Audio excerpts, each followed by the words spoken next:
senador Rogério Marinho não poupou palavras e colocou o depoente contra a parede em um dos momentos mais explosivos da comissão. Com um tom firme e direto, Marinho revelou dados, documentos e indícios de possíveis irregularidades milionárias, questionando a moralidade e os conflitos de interesse dentro do INSS. Ele confrontou o depoente sobre crescimentos suspeitos em descontos associativos, relações entre servidores e empresas que receberam milhões, e foi além. Citou casos que envolvem familiares, contratos e omissões dentro da Previdência. No auge do embate, Marinho dispara: "Desculpe, o senhor estava vivendo em Nárnia? Assista esse vídeo até o final e comente sua opinião." Bom, senhor presidente, eu vou tentar ser objetivo, são só 10 minutos, é tanta coisa para falar, o relator teve 2 horas e meia, já esgotou aí uma série de indagações, mas eu quero cumprimentar o depoente, as suas advogadas, todos os presentes. Eu começaria perguntando ao senhor Virgílio, ele que tem uma vida longeva dentro da Previdência, passou num concurso público para procurador federal em 2006, em 2008 começa a sua ascensão profissional, é nomeado para um cargo, me parece pela ministra Dilma, né, na época em que ela era Casa Civil no governo do Lula, e daí sucessivamente. Então, uma coisa que me chamou a atenção, senhor Virgílio, nos depoimentos que nós assistimos aqui, né, foi o fato de que houve uma portaria do seu Lupe, logo no início do mandato, onde ele retira a autonomia do presidente do INSS. Ele traz para ele a prerrogativa da indicação da telefonista ao diretor de benefícios. E todos os contratos acima de R$1 milhão. A primeira pergunta que eu faço à vossa senhoria: isso é normal, é um procedimento comum dentro do sistema previdenciário?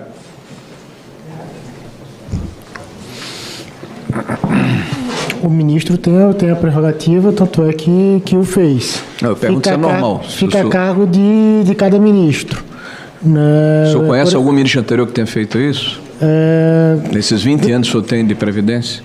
Dando exemplo, na época do ministro Garibaldi, ele delegava, na época, o DS3 de coordenador para baixo, era nomeado, por exemplo, pelo INSS, e DS4 para cima, que era o cargo de coordenador geral, diretor, etc., ficava no Ministério. Então, isso depende muito de cada ministro. E os contratos também o Garibaldi trazia para ele, o ministro Garibaldi? Era quem comandava os contratos administrativos? Tinha o decreto de alçada, salvo engano, de 10 milhões. Esses subiam para o ministro assinar.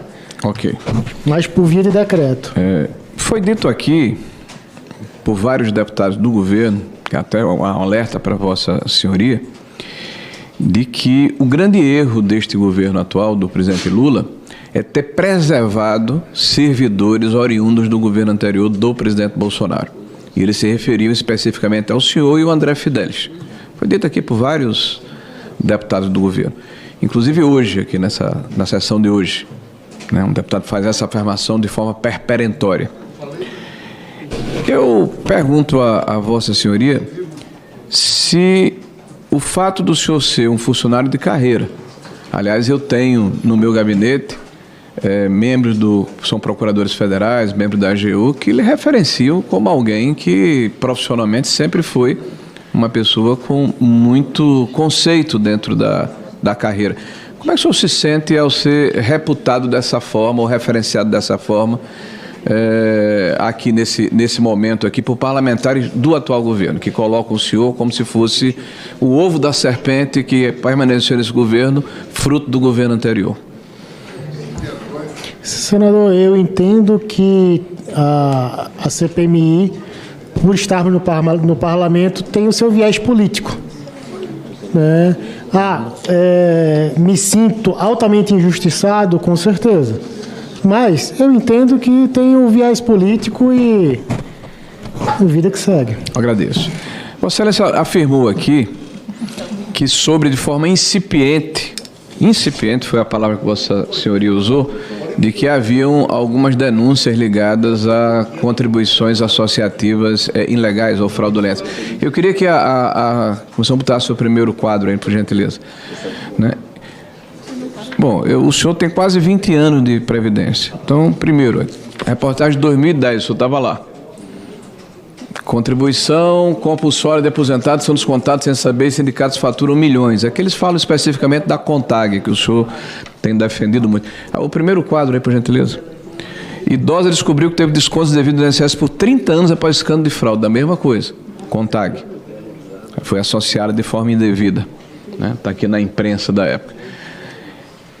Esse quadro, só para contextualizar o que eu vou falar, ele fala do número de situações de acréscimo de descontos mensais por associação. A CGU estabeleceu como teto 50 mil associações por entidade.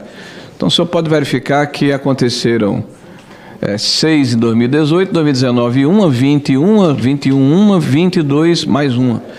Quando chega em 23, isso vai para 6, e quando chega em 24, isso sobe aí para 12 ou 14, que é o período em que se passa para o governo subsequente, né? E o senhor, quando foi perguntado pelo relator aqui a respeito de descontos em lote, que não é o caso, que são a taxa aí, o conceito da CGU foi o número acima de 50 mil, Vossa Senhoria se referiu a 2022, falando no plural. Me parece que foi uma só, que foi justamente da CONTAG, né, que, segundo o senhor, saiu sem nenhuma documentação. Eu pergunto a Vossa Senhoria, não chamou a atenção o fato do senhor estar dentro da estrutura formal da Previdência, esse acréscimo tão monstruoso do número de filiados e de descontos consignados? Não era um assunto cotidiano da Procuradoria em si. O aumento do número de filiados de cada associação não era É porque o senhor fez uma afirmação aqui para o Rodolfo, dizendo que o acordo do TCU se referia especificamente a consignados. Eu estou aqui com ele em mãos. Não, o acordo é o recurso feito pelo INSS. O acórdão fala em 2 bloqueios. A verba, 9 descontos, mensalidades associativas por meio de assinatura, quer dizer, proíbe. A não ser que seja por meio eletrônico, não, mas não foi essa a recomendação que foi objeto do recurso. Bom, está aqui respondendo, inclusive, ao INSS, o final do acordo. Eu posso mandar para pedir para entregar aqui em mãos ao nosso... O INSS não a Procuradoria, fez um recurso, que foi aquele que eu comentei com o deputado, apenas sobre o bloqueio do empréstimo consignado e um embargo de declaração. Passa pro próximo, por favor. Embargo de declaração acerca do cumprimento acho que do item 9.6.1, que era justamente dessa questão da revalidação. Pois é, essa forma incipiente que o senhor falou, incipiente, significou o seguinte: em 2019, que o senhor não estava lá, 4 entidades tiveram suas ACTs suspensas. Mas foram 800 mil descontos que foram retirados. Então não é incipiente, são 800 mil averbações que foram retiradas. Como o senhor falou, eu não estava lá. Então em 2020 o senhor estava lá, inclusive no período que o senhor era... Em 20, não em 19. Sim, eu estou contextualizando. E em 2020, que o senhor já estava lá, essas entidades foram descredenciadas, inclusive quando o senhor era procurador. O que me chamou a atenção foi o fato do senhor dizer que soube de forma incipiente. Olha, só tinham 40 mil reclamações e aconteceu uma ação do governo de forma efetiva de descredenciamento. Em 23, o senhor passou a ser procurador também em 24, aumentou o número de reclamações de 445 mil para 1.500.000 e o senhor não se apercebeu do que estava acontecendo. Desculpe, o senhor estava vivendo em Nárnia. Todos perceberam o que estava acontecendo, tanto é que a diretoria de benefícios abriu as apurações necessárias.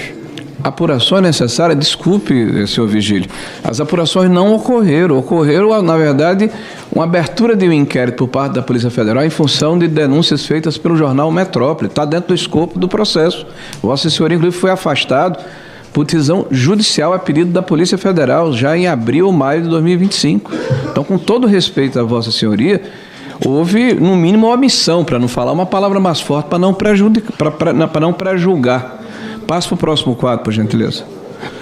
Eu queria mostrar aqui novamente, olha o número, sai de 2.700.000 associados de consignado no final de 22, vai para 7.543.000 no final de 24. Me parece, assim, uma coisa esquisita. Eu vou concluir né? Eu vou fazer uma conclusão aqui, e com todo respeito a Vossa Senhoria. Eu pergunto ao senhor, o senhor acha que não há conflito de interesse o fato de que o senhor, que estava na alta cúpula da Previdência, como assessor jurídico do ministro, em novembro, dezembro de 2022, a sua esposa, a sua cônjuge, ter feito uma empresa junto com o senhor Antunes, que fornecia, ou que tinha, ACTs vigentes e prestava serviço ao INSS? O senhor acha que não há conflito de interesse?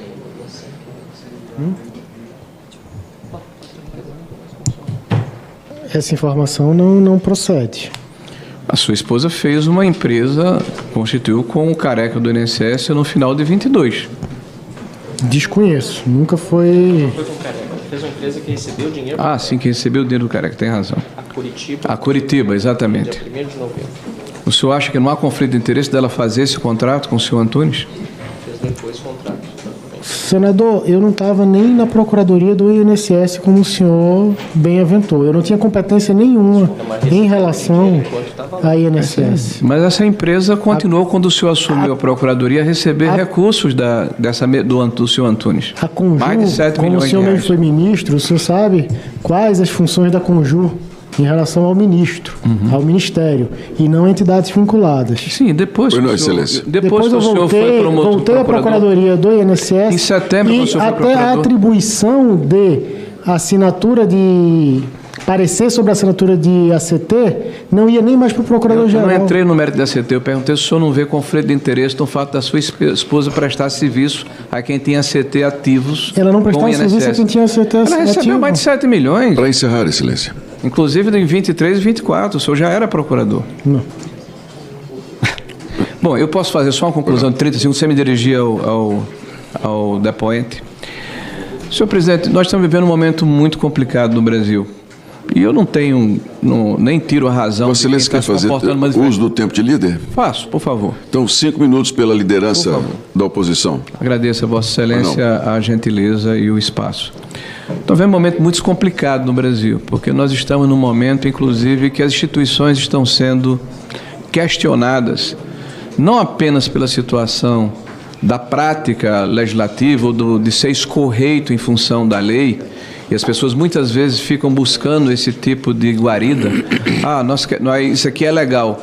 Nem sempre o que é legal é moral, é ético, é aceitável. E aqui eu não estou fazendo juízo de valor específico em relação a essa ou aquela pessoa. Eu quero falar das instituições. Recentemente nós tivemos uma decisão do próprio Supremo Tribunal Federal, que é o órgão máximo da justiça no Brasil, que concluiu, me parece que foi por 7-4, que não há conflito de interesse, que não há ilegalidade, quando um cônjuge ou um parente próximo de um ministro atua numa causa em que ele é parte, em que ele vai decidir, que ele é árbitro, que ele é magistrado. Então, esse é o tipo do exemplo que faz com que situações como essa possam aqui ser defendidas. Eu não me sinto confortável com isso, né? Isso pode ser até legal, mas não é moral. E no caso, na minha opinião, há um claro conflito de interesse, né? Se na época não era procurador, depois virou. E a prestação de serviço continuou. E se ela continuou, tem que se pelo menos alertar para evitar que haja a continuidade da prática, que, na minha opinião, fragiliza todo o processo. Por favor, coloque de novo a última tela. Nós estamos vendo aqui uma tentativa que é repetida até a exaustão. Essa questão aconteceu porque, olha, lembrem-se, porque se mudou a forma como se fazia desconto associativo, só se permitia para quem tinha carta sindical. Em 2016, quem foi que mudou esse parecer? O senhor Stefanuto, justamente aquele cidadão que ele convidou depois para ser procurador na época do atual governo. E o senhor Stefanuto foi defendido aqui pelos integrantes do governo. O senhor não foi defendido, o senhor foi atacado pelos integrantes do governo. O Stefanuto não, foi defendido aqui arduamente. O senhor, em 2014, quando o senhor começou a trabalhar num escalão mais forte, lá em 2014, o senhor estava lá se encontrando com o senhor André Fidelis, que tem uma história parecida. O filho dele recebeu milhões também de empresas que tinham vínculo com o INSS. E parece que a história vai ser a mesma. Não, isso é legal. Não sou eu, é meu filho. Não sou eu, é minha esposa. Não sou eu, é minha irmã. desculpe, existe um ditado muito antigo que diz que não basta ser, precisa parecer, nós precisamos ser como as mulheres de Roma. E nesse caso, me desculpe, há um claro conflito de interesse. E esse conflito de interesse contrasta com a narrativa que é repetida aqui até a exaustão.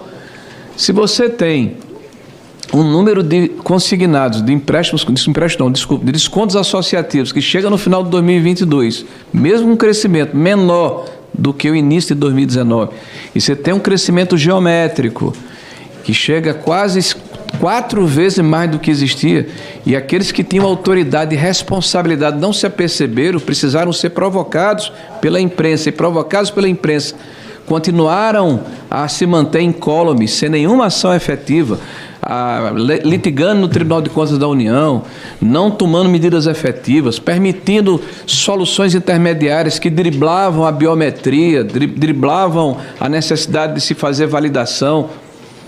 Alguma coisa estava errada. E a gente escuta aqui um discurso recorrente. Porque foi o senhor André Fidelis, foi o senhor Vigílio, foi o Oliveira. O único vínculo financeiro que nós encontramos até agora, a não ser que você prova o contrário, foi com os parentes do senhor e foi com os parentes do André Fidelis. Infelizmente. E quando se diz que quebra o sigilo, se segue o dinheiro. E hoje eu tive uma revelação.